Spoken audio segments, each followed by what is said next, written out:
नमस्कार. आज 28 सप्टेंबर 2024. शेतकऱ्यांसाठी आज दुपारच्या महत्त्वाच्या आणि ठळक बातम्या. पावसाची शक्यता. सोयाबीन उत्पादक शेतकरी धास्तावला. जिल्ह्यात सोयाबीन सोंगणीला सुरुवात. पावसामुळे नुकसान.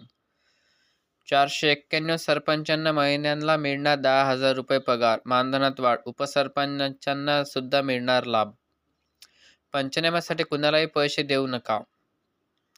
मराठवाड्यात सर्वदूर जोरदार पाऊस. जायकवाडीचे 18 दरवाजे दुसऱ्यांदा उघडले. 19,992 क्युसेक्सने पाण्याचा विसर्ग. सिद्धेश्वरही तुडुंब. पूर्ण प्रकल्पात नदीपात्रात विसर्ग.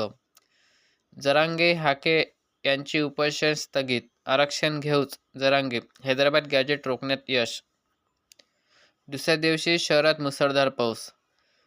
36.8 मिलीमीटर बरसला. सकरभाग रस्तेही जलमल. अनेक घरात घुसले पाणी. नो पार्किंग नाही. दुचाकी कडेला तरीही उचलगिरी. RTO कार्यालयासमोरून दुचाकी उचलणाऱ्या वाहनाला मनसे पदाधिकाऱ्यांनी अडवले. रोजगार हमीचे मनुष्यबळ दिवस चक्क दुपटीने वाढले.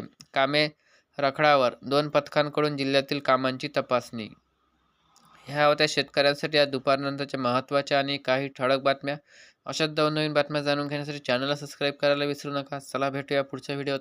धन्यवाद.